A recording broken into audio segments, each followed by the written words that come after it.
പ്രഭുവായ യേശു ക്രിസ്തുവിൻ്റെ പരിശുദ്ധ നാമത്തിൽ എല്ലാവർക്കും എൻ്റെ ഹൃദയം നിറഞ്ഞ ആശംസകൾ അറിയിക്കുന്നു. അവൻ അവരെ നോക്കി അനേകം കാര്യങ്ങളും ഉപമകളിലൂടെ വളരെ വ്യക്തമായി പറഞ്ഞു. അവൻ പറഞ്ഞു, ഇതാ വിത്ത് വിതയ്ക്കുന്നവൻ വിതയ്ക്കാൻ പുറപ്പെട്ടു. അവൻ വിതറിയ വിത്തുകളിൽ ചിലത് മണ്ണില്ലാത്തതും കല്ലുകൾ നിറഞ്ഞതുമായ പാറക്കെട്ടുകളുള്ള നിലത്താണ് വീണത്. അവിടെ മണ്ണ് വളരെ ആഴമില്ലാത്തതുകൊണ്ട് ആ വിത്തുകൾ അതിവേഗം മുളച്ചു പൊങ്ങുകയും തളിർക്കുകയും ചെയ്തു. പക്ഷേ സൂര്യൻ ഉദിച്ചുയർന്നപ്പോൾ അതിശക്തമായ ചൂടിൽ അവയെല്ലാം വാടിപ്പോവുകയും ക്രമേണ ഉണങ്ങി നശിക്കുകയും ചെയ്തു. ഈ ഉപമയുടെ ആഴത്തിലുള്ള അർത്ഥം യേശു പിന്നീട് മത്തായിയുടെ സുവിശേഷം 13-ാം അധ്യായത്തിൽ 14-ാം അധ്യായം എന്ന് തെറ്റിദ്ധരിക്കരുത് വളരെ വ്യക്തമായി വിശദീകരിക്കുന്നു. വാക്ക് സന്തോഷത്തോടെയും ആവേശത്തോടെയും സ്വീകരിക്കുന്നവൻ, എന്നാൽ ആഴത്തിലുള്ള വേരുകളില്ലാത്തതിനാൽ താൽക്കാലികമായി മാത്രം നിലനിൽക്കുന്നവൻ, പ്രതികൂല സാഹചര്യങ്ങളിൽ പെട്ടെന്ന് തളർന്നു പോകുന്നവൻ. എങ്കിലും ആഴത്തിലുള്ള വേരുകൾ ഇല്ലാത്തതുകൊണ്ട് അവൻ വളരെ കുറഞ്ഞ കാലയളവ് മാത്രമേ നിലനിൽക്കുകയുള്ളൂ. അവൻ്റെ വിശ്വാസത്തിന് ഉറച്ച അടിത്തറ ഇല്ലാത്തതിനാൽ പ്രതികൂല സാഹചര്യങ്ങളെ അതിജീവിക്കാൻ അവൻ സാധിക്കില്ല. ദൈവവചനത്തിൻ്റെ പേരിൽ ഉണ്ടാകുന്ന കഷ്ടപ്പാടുകളോ പീഡനങ്ങളോ അല്ലെങ്കിൽ മറ്റേതെങ്കിലും തരത്തിലുള്ള ബുദ്ധിമുട്ടുകളോ നേരിടേണ്ടി വരുമ്പോൾ അവൻ ഉടൻ തന്നെ വിശ്വാസത്തിൽ നിന്ന് വ്യതിചലിക്കുകയും ഇടറിപ്പോകുകയും ചെയ്യുന്നു. കാരണം അവൻ്റെ ഹൃദയത്തിൽ വചനം ആഴത്തിൽ വേരൂന്നിയിട്ടില്ലാത്തതുകൊണ്ട് ചെറിയൊരു പ്രതിസന്ധി പോലും അവനെ തളർത്താൻ പര്യാപ്തമാണ്. വചനത്തെക്കുറിച്ചുള്ള അവൻ്റെ ധാരണ ഉപരിപ്ലവമായതിനാൽ യഥാർത്ഥ പരീക്ഷണങ്ങൾ വരുമ്പോൾ അവൻ പിടിച്ചു നിൽക്കാൻ കഴിയുന്നില്ല. അങ്ങനെ വചനത്തിൻ്റെ പേരിൽ ഉണ്ടാകുന്ന ഏതൊരു പ്രതികൂല സാഹചര്യവും അവനെ വിശ്വാസത്തിൽ നിന്ന് അകറ്റുന്നു. ഇപ്പോഴത്തെ വചനത്തിൽ യേശു പ്രഭു വിത്തുവാനെക്കുറിച്ചുള്ള ഉപമയെ വളരെ വ്യക്തമായി വിശദീകരിച്ചു. ഈ ഉപമയിലൂടെ യേശു തൻ്റെ ശിഷ്യന്മാർക്കും ശ്രോതാക്കൾക്കും ദൈവരാജ്യത്തിൻ്റെ തത്വങ്ങളെക്കുറിച്ചും ദൈവവചനം സ്വീകരിക്കുന്നവരുടെ പ്രതികരണങ്ങളെക്കുറിച്ചും അതിൽ നിന്ന് ഉണ്ടാകുന്ന ഫലങ്ങളെക്കുറിച്ചും ആഴത്തിലുള്ള അറിവ് നൽകി. ഏതു സേവകനായാലും പോലും ഞാൻ മനസ്സിലാക്കാൻ കഴിഞ്ഞില്ല 60% ഫലം എന്നത് എന്താണ്, 100% ഫലം എന്നത് എന്താണ്. അവർ ഫലം നൽകണം എന്ന് പറഞ്ഞു. എന്നാൽ 30% ഫലം നൽകുന്നത് എന്താണെന്ന്, 60% ഫലം നൽകുന്നത് എന്താണെന്ന്, 100% ഫലം നൽകുന്നത് എന്താണെന്ന് ദൈവം ചില രഹസ്യങ്ങൾ അവൻ വെളിപ്പെടുത്തി. ഈ രഹസ്യങ്ങൾ ദൈവവചനം കേൾക്കുകയും അത് ഹൃദയത്തിൽ സ്വീകരിക്കുകയും ചെയ്യുന്ന ഓരോ വ്യക്തിയുടെയും ആത്മീയ വളർച്ചയുടെ വിവിധ ഘട്ടങ്ങളെയും അവർ ദൈവത്തിനു വേണ്ടി എത്രമാത്രം ഫലം പുറപ്പെടുവിക്കുന്നു എന്നതിനെയും സൂചിപ്പിക്കുന്നു. വചനം യേശു പ്രഭു തുടർച്ചയായി 16 മുതൽ 18 ഉപമകൾ നമ്മൾ യോഹന്നാൻ സുവിശേഷം 12-ാം അധ്യായം 22 മുതൽ 22 വരെയുള്ളത് നോക്കിയാൽ അവിടെ യേശു ക്രിസ്തുവിൻ്റെ പഠിപ്പിക്കലുകളുടെ പ്രാധാന്യം കൂടുതൽ വ്യക്തമാകും.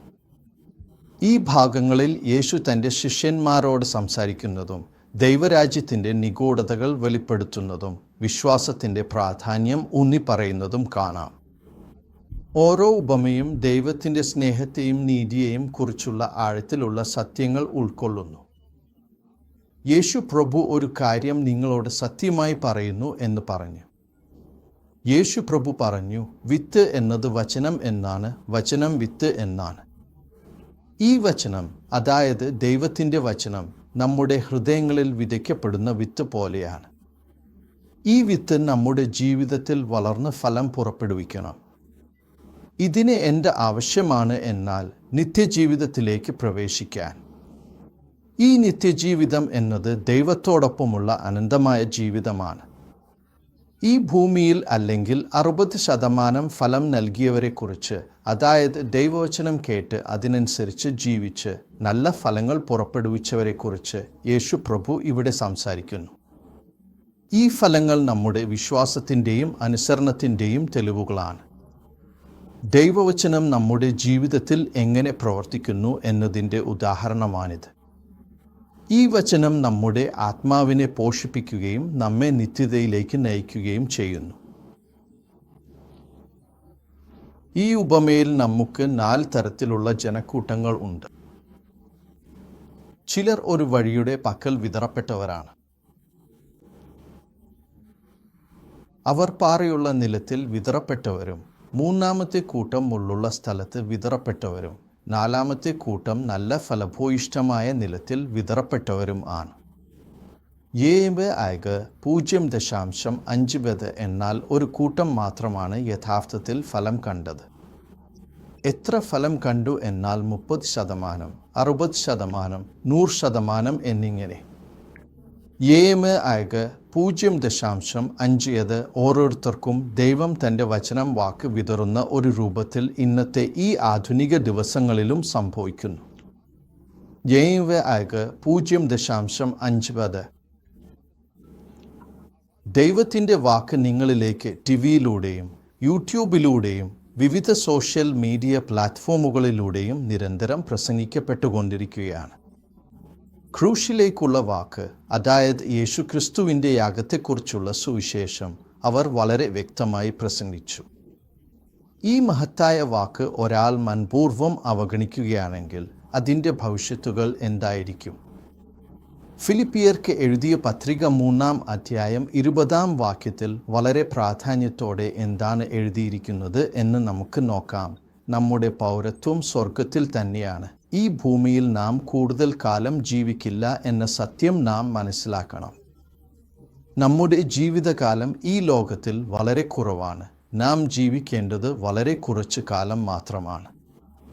അതുകൊണ്ട് ഈ ലോകത്തിലെ കാര്യങ്ങളിൽ മാത്രം ശ്രദ്ധ കേന്ദ്രീകരിക്കാതെ സ്വർഗീയ കാര്യങ്ങൾക്ക് പ്രാധാന്യം നൽകേണ്ടത് അത്യാവശ്യമാണ്. ഇന്ന് നാം മത്തായി സുവിശേഷം 13 വായിക്കുകയാണ്. അതിൽ ദൈവരാജ്യത്തെക്കുറിച്ചുള്ള പ്രധാനപ്പെട്ട ഉപമകൾ അടങ്ങിയിരിക്കുന്നു. വചനത്തിൽ ആരെങ്കിലും രാജ്യത്തിൻ്റെ വചനം ശ്രദ്ധയോടെ കേൾക്കുകയും അത് മനസ്സിലാക്കുകയും ചെയ്താൽ ആ വിത്ത് അവൻ്റെ അടുത്തേക്ക് എത്തുന്നു. എന്നാൽ ആ വിത്ത് അവൻ്റെ ഹൃദയത്തിൽ വിത്തുപോലെയാണ് വിതറിയത്. അത് അവൻ്റെ ഉള്ളിൽ വേരുറപ്പിക്കാൻ സാധ്യതയുണ്ട്. പക്ഷേ വചനം കേട്ട ഉടനെ ദുഷ്ടനായ കള്ളൻ വന്ന് അവൻ്റെ ഹൃദയത്തിൽ വിതറിയ നല്ല വിത്തുകൾ ഉൾപ്പെടെ കേട്ടതെല്ലാം തന്ത്രപൂർവം എടുത്തു കൊണ്ടുപോകുന്നു. അങ്ങനെ ആ വചനം ഫലമില്ലാതെയാക്കുന്നു. അപ്പോൾ അവർ എന്ത് ചെയ്യും എന്നാൽ അവർ ഒന്നും നേടാതെ പോകുന്നു. അവർക്ക് യാതൊരു പ്രയോജനവും ലഭിക്കുന്നില്ല. കാരണം അവർ കേട്ട വചനത്തിന് അനുസരിച്ച് പ്രവർത്തിക്കുന്നില്ല. അതിനാലാണ് യാക്കോബ് തൻ്റെ ലേഖനത്തിൽ പത്രികയുടെ 1 22-23 വളരെ വ്യക്തമായി പറയുന്നത്, നിങ്ങൾ കേൾക്കുന്നവരായിരിക്കുക മാത്രമല്ല, കേവലം ശ്രോതാക്കളായി ഒതുങ്ങാതെ വാക്ക് കേൾക്കുന്നവനും അതനുസരിച്ച് പ്രവർത്തിക്കുന്നവനുമാകണം. അതായത് വചനം കേട്ട് അതിനെ ജീവിതത്തിൽ പ്രാവർത്തികമാക്കണം. അങ്ങനെ ചെയ്യുന്നവൻ തൻ്റെ സ്വഭാവം കണ്ണിൽ കാണുന്നവന് പോലെയാണ്. ഒരു കണ്ണാടിയിൽ തൻ്റെ പ്രതിബിംബം കാണുന്നത് പോലെ വചനം കേട്ട് അതനുസരിച്ച് പ്രവർത്തിക്കുന്നവൻ തൻ്റെ യഥാർത്ഥ ആത്മീയ അവസ്ഥയെയും സ്വഭാവത്തെയും തിരിച്ചറിയുന്നു. സുവിശേഷം പലർക്കും വെളിപ്പെടുത്തിയിട്ടുണ്ട്. എന്നാൽ ചിലർ തങ്ങളുടെ മനസ്സിൽ സുവിശേഷം വെളിപ്പെടുത്തിയിട്ടും യേശു കർത്താവിനെക്കുറിച്ചുള്ള സത്യങ്ങൾ വെളിപ്പെടുത്തിയിട്ടും പാപക്ഷമാപനം ഉണ്ടാകില്ല. ഇത് വളരെ നിർഭാഗ്യകരമായ ഒരു അവസ്ഥയാണ്. കാരണം സുവിശേഷത്തിൻ്റെ പ്രധാന ലക്ഷ്യം പാപമോചനവും നിത്യജീവനുമാണ്. ഇത് പാപക്ഷമാപനത്തെക്കുറിച്ചുള്ള അത്യന്തം പ്രാധാന്യമുള്ളതും ആഴമേറിയതുമായ സന്ദേശമാണ്. അത് ഓരോ വ്യക്തിയുടെയും ഹൃദയത്തിൻ്റെ അഗാധയിലേക്ക് ആഴ്ന്നിറങ്ങുകയും അവരുടെ ആത്മാവിനെ സ്പർശിക്കുകയും ചെയ്തേക്കാം. ഈ സന്ദേശം കേൾക്കുന്ന പലരും അതിൻ്റെ സത്യവും ശക്തിയും തിരിച്ചറിഞ്ഞ് യാതൊരു മടിയും കൂടാതെ അത്യധികം സന്തോഷത്തോടും ആവേശത്തോടും കൂടി അതിനെ ഉടനടി സ്വീകരിക്കുന്നു. കാരണം അത് അവർക്ക് ആശ്വാസവും പ്രത്യാശയും നൽകുന്നു. അവനിൽ വേരില്ലാത്തതിനാൽ അവൻ കുറേ കാലം മാത്രം നിലനിൽക്കും. അതായത് അവൻ്റെ വിശ്വാസം ആഴത്തിൽ വേരൂന്നിയതല്ല. അതിനാൽ പ്രതികൂല സാഹചര്യങ്ങളിൽ അത് എളുപ്പത്തിൽ തകർന്നു പോകും.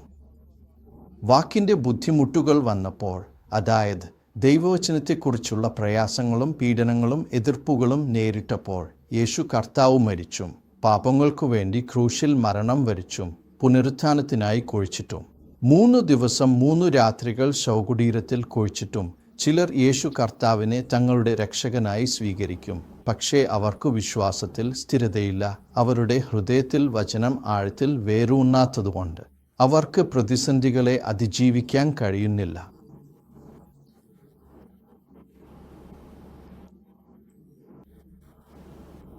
അവരിൽ രണ്ടാമത്തെ കൂട്ടം ആളുകൾ വീട്ടിൽ പുതിയതായി യേശു കർത്താവിനെ കുറിച്ച് കേട്ടവരാണ്. അവർ സന്തോഷത്തോടെയും ആവേശത്തോടെയും ആ വാക്ക് സ്വീകരിച്ചു. അവരുടെ ഹൃദയങ്ങളിൽ ആഴത്തിൽ വേരൂന്നിയ ഒരു പുതിയ പ്രത്യാശയുടെ വിത്ത് മുളച്ചു. എന്നാൽ ഈ പുതിയ വിശ്വാസത്തിൽ സ്ഥിരമായി നിലനിൽക്കാനും അതിൽ ഉറച്ചു നിൽക്കാനും അവർക്ക് വേണ്ടത്ര ആത്മീയ ശക്തിയോ ആഴത്തിലുള്ള ബോധ്യമോ ഇല്ലായിരുന്നു. അവർക്ക് മറ്റൊരു മതത്തിലേക്കോ മറ്റൊരു ദൈവത്തിലേക്കോ മാറാൻ മനസ്സില്ലായിരുന്നു. കാരണം അവരുടെ പഴയ വിശ്വാസങ്ങളോടും പാരമ്പര്യങ്ങളോടും അവർക്ക് ആഴമായ ബന്ധമുണ്ടായിരുന്നു. എന്നിരുന്നാലും യേശു കർത്താവിനെ പിന്തുടരാനുള്ള അവരുടെ തീരുമാനം കാരണം ആ ദൈവം ഞങ്ങൾക്ക് എന്ത് ചെയ്യുമോ എന്ന് പറഞ്ഞ് മാതാപിതാക്കൾക്കും കുടുംബത്തിനും എത്രയോ വലിയ ബുദ്ധിമുട്ടുകളും കഷ്ടപ്പാടുകളും നേരിടേണ്ടി വരും. ഇത് അവരുടെ കുടുംബബന്ധങ്ങളിൽ വലിയ വിള്ളലുകൾ ഉണ്ടാക്കുകയും സാമൂഹികമായി ഒറ്റപ്പെടാൻ കാരണമാവുകയും ചെയ്യും. അവർ വാക്ക് ആവർത്തിക്കുന്നു.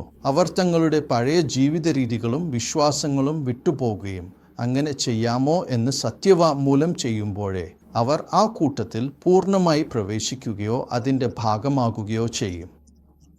ഈ സത്യവാങ്മൂലം അവരുടെ പുതിയ വിശ്വാസത്തോടുള്ള പ്രതിബദ്ധതയുടെ ഒരു പരസ്യമായ പ്രഖ്യാപനമാണ്.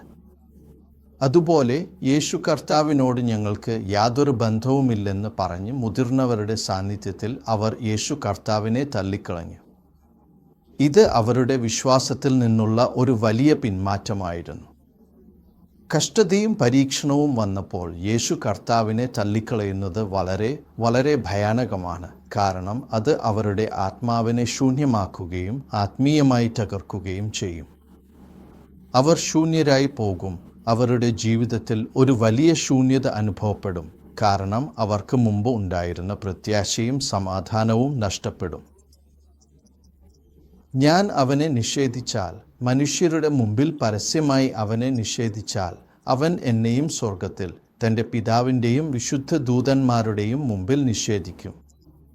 യേശു കർത്താവിനെ ഒരു മനുഷ്യൻ നിഷേധിച്ചാൽ അത് അവൻ്റെ ആത്മാവിനും നിത്യതയ്ക്കും സംഭവിക്കുന്ന ഏറ്റവും വലിയ നഷ്ടമാണ്. ഈ ലോകത്തിൽ നാം ജീവിക്കുമ്പോൾ യേശു കർത്താവിനെ മാത്രം മുറുകെ പിടിക്കുകയും അവനെ ഒരു നിമിഷം പോലും വിട്ടുപോകാതെ അവൻ്റെ വചനത്തിൽ ഉറച്ചു നിൽക്കുകയും ചെയ്യുക എന്നതാണ് ഏറ്റവും പ്രധാനപ്പെട്ട കാര്യം. നാളെ അവൻ ഭൂമിയിൽ തൻ്റെ മഹത്വത്തിലും ശക്തിയിലും തൻ്റെ മഹാദൂത് സൈന്യത്തോടു കൂടി വരുമ്പോൾ അവൻ്റെ വരവിനായി ഒരുങ്ങാത്തവരും അവൻ്റെ വചനം ഹൃദയത്തിൽ സ്വീകരിക്കാത്തവരും ശൂന്യരായിരിക്കും രണ്ടാമത്തെ കൂട്ടം. വാക്ക് പാറക്കല്ലിൽ വിതറിയതാണെങ്കിൽ ആഴമില്ലാത്ത മണ്ണിൽ വിതറിയ വിത്ത് പോലെ അവർക്ക് വേരില്ലാത്തതിനാൽ കഷ്ടതയോ ഉപദ്രവമോ വരുമ്പോൾ അവർ ഉടൻ തന്നെ ഇടറിപ്പോകും. ഈ ദിവസങ്ങളിൽ യേശു കർത്താവിനായി ജീവിക്കുന്നത് ഒരുപാട് വെല്ലുവിളികളും പ്രതിബന്ധങ്ങളും നിറഞ്ഞതാണ്. കാരണം ലോകം അവൻ്റെ വചനത്തിന് എതിരാണ്. എന്നിരുന്നാലും യേശു കർത്താവിനായി ജീവിക്കണം, അല്ലെങ്കിൽ അവൻ്റെ നാമത്തിനു വേണ്ടി ധൈര്യപൂർവ്വം മരിക്കാൻ തയ്യാറാകണം. അതിനാൽ രണ്ടാമത്തെ കൂട്ടം ആളുകളും പാറക്കല്ലിൽ വിതറിയവരും അവർക്ക് ആഴമായ വേരുകളില്ലാത്തതുകൊണ്ട് വിശ്വാസത്തിൽ ഉറച്ചു നിൽക്കാൻ കഴിയാതെ ശൂന്യരായി പോകും. വഴിയരികിൽ വിതറിയവരിൽ കള്ളൻ വന്നു വചനം ഹൃദയത്തിൽ നിന്ന് കൊണ്ടുപോയതുപോലെ ഇപ്പോൾ പാറക്കല്ലിൽ വിതറിയവരും കഷ്ടത വരുമ്പോൾ വിശ്വാസം ഉപേക്ഷിച്ച് ശൂന്യരായി പോയി. എന്നാൽ മൂന്നാമത്തെ കൂട്ടം ആളുകളുണ്ട്. ഇവരെക്കുറിച്ച് മത്തായി സുവിശേഷം 13-ാം അധ്യായം 22-ാം വാക്യത്തിൽ യേശു കർത്താവ് വ്യക്തമായി പറയുന്നു, മുള്ളുള്ള നിലത്തിൽ വിതറിയ വാക്ക്. ഈ ലോകത്തിൻ്റെ ചിന്തകളും ധനത്തിൻ്റെ വഞ്ചനയും മറ്റ് ആഗ്രഹങ്ങളും വചനത്തെ ഞെരുക്കി അത് ഫലമില്ലാതാക്കുന്നു. ഒരു യുവാവ് ബോംബെ നഗരത്തിലേക്ക് പോയി. ബോംബെ നഗരത്തിലേക്ക് ജോലി അന്വേഷിച്ച് പോയപ്പോൾ ആ സ്ഥലത്ത് അവൻ ജോലി ലഭിച്ചില്ല. സ്വയം യുവാവായിരുന്ന അവൻ വീട്ടിൽ ആരും അറിയാതെ റെയിൽവേ സ്റ്റേഷനിൽ താമസിച്ചു. അവിടെ തന്നെ ഉറങ്ങി. ഓരോ ദിവസവും രാവിലെ തൻ്റെ റെസ്യൂം എടുത്ത് ജോലി അന്വേഷിക്കാൻ പുറപ്പെട്ട് വൈകിട്ട് വരെ തിരിഞ്ഞു നടന്നു. ജോലി കിട്ടാതെ വീണ്ടും അവിടേക്ക് മടങ്ങി വരികയായിരുന്നു. അവൻ്റെ മനസ്സിൽ ഒരുപാട് സ്വപ്നങ്ങളും പ്രതീക്ഷകളും ഉണ്ടായിരുന്നു. എന്നാൽ ഓരോ ദിവസവും ജോലി അന്വേഷിച്ച് നടന്ന് നിരാശയോടെ തിരികെ റെയിൽവേ സ്റ്റേഷനിലെത്തുമ്പോൾ അവൻ്റെ ഹൃദയം വേദനിച്ചു. വിശപ്പും ദാഹവും അവനെ തളർത്തിയിരുന്നു. എന്നിട്ടും അവൻ തൻ്റെ ലക്ഷ്യത്തിൽ നിന്ന് പിന്മാറിയില്ല. ഓരോ പ്രഭാതത്തിലും പുതിയൊരു പ്രതീക്ഷയോടെ അവൻ ഉണർന്നു വീണ്ടും ജോലി അന്വേഷിക്കാൻ ഇറങ്ങി.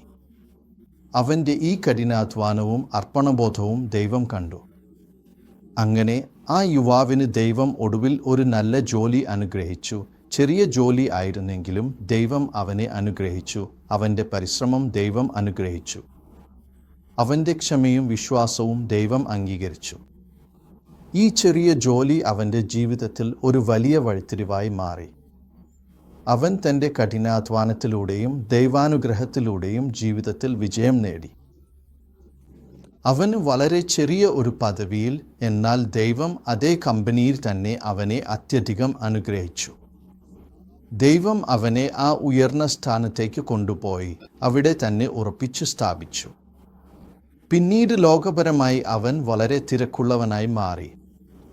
അപ്പോൾ ദിവസേനയുള്ള മീറ്റിംഗുകളിൽ നിന്ന് മടങ്ങി വരികയും തൻ്റെ റൂമിലേക്ക് പ്രവേശിച്ച് സ്യൂട്ട് കേസ് അങ്ങനെ തന്നെ വലിച്ചെറിഞ്ഞ്, പ്രഭുവേ, ഈ സ്ഥലത്ത് പ്രസംഗിക്കാൻ പോകേണ്ടി വരുന്നു എന്ന് പറഞ്ഞ് അങ്ങനെ ആ യുവാവ്, അതേ യുവാവ്, ദൈവം ശക്തമായി ഉപയോഗിച്ചവനായി മാറി. 0.50 അവൻ അതിനെ നേടിയെടുത്തു.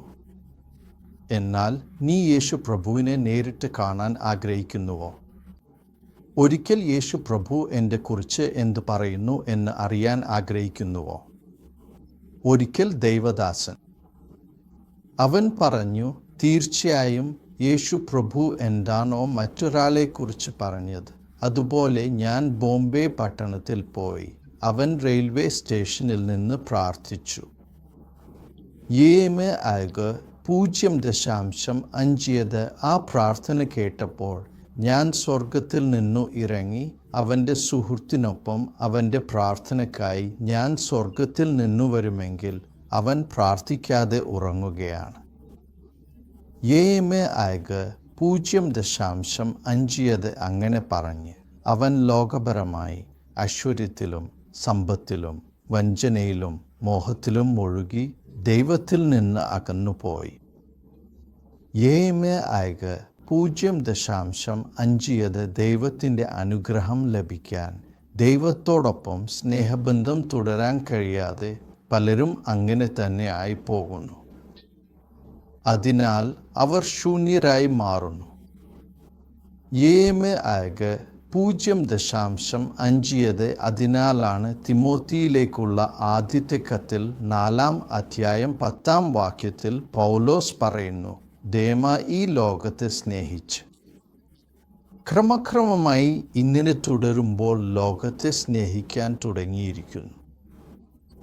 0.50 അതിനാലാണ് ഈ ലോകം എന്നത് കേവലം ശരീരാസക്തിയിൽ മാത്രം അധിഷ്ഠിതമായിരിക്കുന്നത്.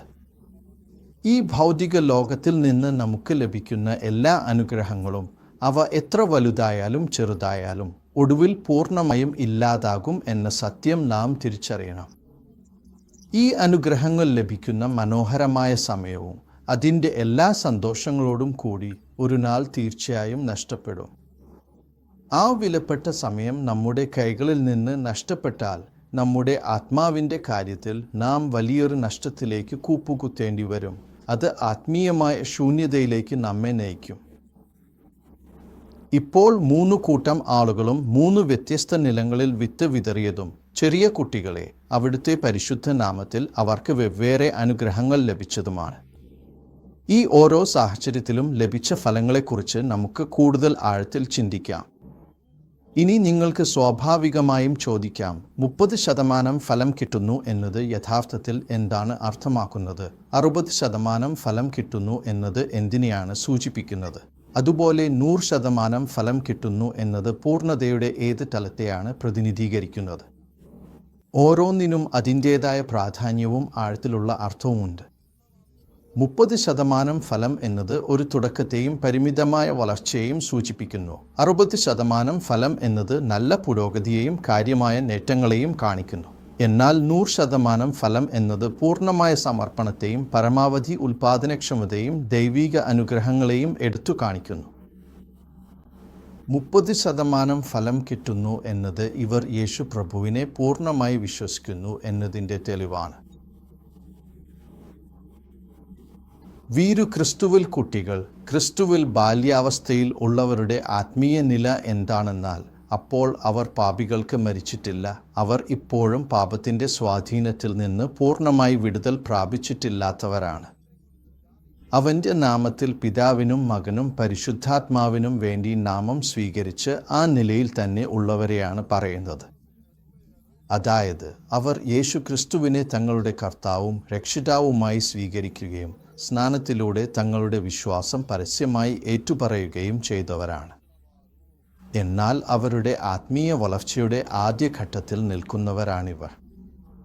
അവർക്ക് ആത്മീയ കാര്യങ്ങളിൽ കൂടുതൽ ആഴത്തിലുള്ള അറിവോ അനുഭവങ്ങളോ ഉണ്ടായിരിക്കില്ല. 30% ഫലം കണ്ടവർ. ഇത് അവരുടെ ആത്മീയ ജീവിതത്തിൽ പ്രകടമാകുന്ന ഫലത്തിൻ്റെ അളവിനെ സൂചിപ്പിക്കുന്നു. പലരും മരിക്കുമ്പോൾ പുതിയവരായവരാണ് ഫലം കാണുന്നത്. അതായത് മാനസാന്തരപ്പെട്ട് ക്രിസ്തുവിലേക്ക് വരുന്ന പുതിയ വിശ്വാസികളാണ് ഈ വിഭാഗത്തിൽ കൂടുതലായി കാണപ്പെടുന്നത്. എത്രത്തോളം അവർ രക്ഷ നേടാൻ കഴിയുന്നുവോ അത്രത്തോളം മാറ്റം വരും. അവർ ഫലം കാണും. അവരുടെ വിശ്വാസത്തിൽ അവർ ഉറച്ചു നിൽക്കുകയും ദൈവവചനത്തിൽ വളരുകയും ചെയ്യുമ്പോൾ അവരുടെ ജീവിതത്തിൽ കൂടുതൽ ആത്മീയ ഫലങ്ങൾ പ്രകടമാകും. സ്വർഗത്തിൽ അവർക്ക് 3 നിലകളുള്ള വലിയ പട്ടണമുണ്ട്. ഈ പട്ടണം സ്വർഗത്തിലെ വിശ്വാസികൾക്ക് ലഭിക്കുന്ന പ്രതിഫലത്തിൻ്റെയും സ്ഥാനത്തിൻ്റെയും പ്രതീകമാണ്. ഈ പട്ടണത്തിൽ ആദ്യ നിലയിൽ മഹത്വം കുറവാണ്. ഇത് ക്രിസ്തുവിൽ കുട്ടികളായവർക്ക് ലഭിക്കുന്ന സ്ഥാനത്തെയാണ് സൂചിപ്പിക്കുന്നത്. 30% ഫലം കണ്ടവരാണിത്. യേശു പ്രഭുവിൽ വിശ്വസിച്ചവരും വിശ്വസിക്കുന്നവരും അവർ 30% ഫലം കണ്ടവരാണ്. അവർക്ക് യേശു ക്രിസ്തുവിലുള്ള വിശ്വാസം ഉണ്ട്, എന്നാൽ അവരുടെ ആത്മീയ ജീവിതം പൂർണ്ണമായി വികസിച്ചിട്ടില്ല. അതിനാലാണ് അവരെ വേർതിരിക്കുന്നത്. അവരുടെ ആത്മീയ നിലയുടെ അടിസ്ഥാനത്തിൽ അവർക്ക് സ്വർഗത്തിൽ ഒരു പ്രത്യേക സ്ഥാനം ലഭിക്കുന്നു. അവരാണ് ക്രിസ്തുവിൽ ചെറിയ കുട്ടികൾ. ആത്മീയമായി അവർക്ക് കൂടുതൽ വളർച്ച ആവശ്യമാണ്. അതിനാലാണ് ചെറിയ കുട്ടികളെ അവൻ്റെ നാമത്തിൽ നിങ്ങൾ എന്നത്. ഇത് അവരുടെ ആത്മീയ അവസ്ഥയെയും ക്രിസ്തുവുമായുള്ള അവരുടെ ബന്ധത്തെയും എടുത്തു കാണിക്കുന്നു. ഈ ചെറിയ കുട്ടികൾ എന്നത് അവരുടെ പാപങ്ങൾ ക്ഷമിക്കപ്പെട്ടിരിക്കുന്നു എന്നതാണ്. അവർക്ക് യേശു ക്രിസ്തുവിലൂടെ പാപമോചനം ലഭിച്ചിരിക്കുന്നു. അതായത് അവരുടെ രക്ഷ ലഭിച്ചിരിക്കുന്നു എന്നതുവരെ അവരുടെ ആത്മീയ നില അവരുടേതാണ്. അവർക്ക് നിത്യജീവൻ ലഭിച്ചിട്ടുണ്ട്, എന്നാൽ അവരുടെ ആത്മീയ ശക്തിയും സ്വാധീനവും പരിമിതമാണ്. കുട്ടികൾ ദുഷ്ടനെ ജയിക്കില്ല. സാത്താനെ അവർ തോൽപ്പിക്കില്ല. അവർ ദൈവവചനത്തെ പ്രസംഗിക്കില്ല. അവർ അത്ഭുതങ്ങൾ ചെയ്യില്ല. അടയാളങ്ങൾ കാണിക്കില്ല. അവർ ആത്മീയ പ്രത്യക്ഷതയുള്ളവർ അല്ല. അത്ഭുതങ്ങൾ കൂടുതലായിരിക്കും. അടയാളങ്ങൾ കൂടുതലായിരിക്കും. അത്ഭുതങ്ങൾ അവർക്ക് ചെയ്യാൻ കഴിഞ്ഞെന്ന് വരില്ല. കാരണം അവരുടെ ആത്മീയ ശക്തിയും വിശ്വാസവും പൂർണ്ണമായി വികസിച്ചിട്ടില്ല. അവർക്ക് ആത്മീയ പോരാട്ടങ്ങളിൽ വിജയിക്കാൻ ആവശ്യമായ ആത്മീയ ആയുധങ്ങളോ അനുഭവങ്ങളോ ഇല്ല. ദൈവവചനത്തെ ആഴത്തിൽ പഠിക്കാനും പ്രസംഗിക്കാനും അവർക്ക് കഴിവുണ്ടായിരിക്കും. അത്ഭുതങ്ങളും അടയാളങ്ങളും അവരുടെ ജീവിതത്തിൽ പ്രകടമാകുന്നത് കുറവായിരിക്കും. കാരണം അവർക്ക് ആത്മീയ വരങ്ങൾ പൂർണ്ണമായി ലഭിച്ചിട്ടില്ല, അല്ലെങ്കിൽ അവ ഉപയോഗിക്കാൻ അവർക്ക് അറിയില്ല. അവരുടെ ആത്മീയ കാഴ്ചപ്പാടുകൾ പരിമിതമായിരിക്കും. പിതാക്കളെ, നിങ്ങൾ ആദിയിൽ നിന്നുള്ളവനെ അറിഞ്ഞിരിക്കുന്നു.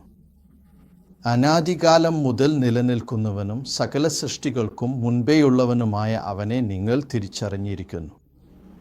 അതിനാൽ നിങ്ങൾക്ക് ഇപ്പോൾ ആരാണ് അവൻ? ആദിയിൽ നിന്നുള്ളവൻ പിതാവാണ്. സകലത്തിൻ്റെയും സൃഷ്ടാവായ ദൈവമാണ്. നമ്മുടെ രക്ഷകനും കർത്താവുമായ യേശു പ്രഭുവാണ്. അവൻ സകലത്തിൻ്റെയും ഉറവിടവും അടിസ്ഥാനവുമാണ്. ആദിയിൽ നിന്നുള്ളവൻ ജീവൻ്റെ വിത്താണ്. സകല നന്മകളുടെയും ഉദ്ഭവമാണ്. ഈ ഭൂമിയിൽ പുരാതന കാലത്ത് ഹാനോക്ക് ദൈവത്തോടൊപ്പം നിരന്തരം നടന്നു, അവിടുത്തെ സാന്നിധ്യത്തിൽ ജീവിച്ചു.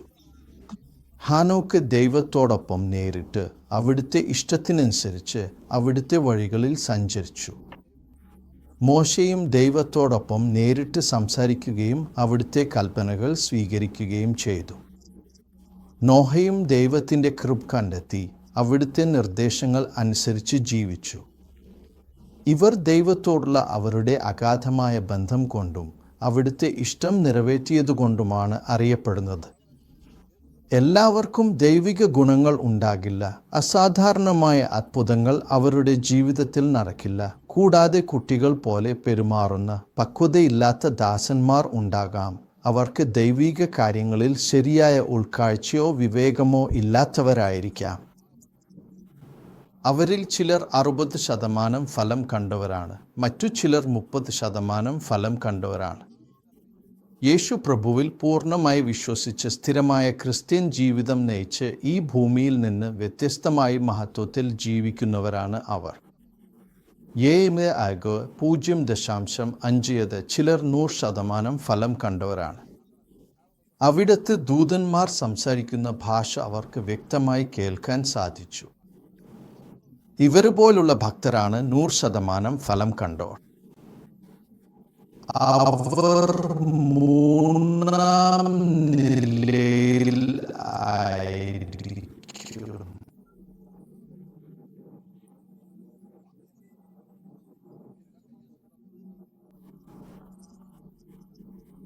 ഇത് ഏറ്റവും അനുയോജ്യമായ സമയമാണ്.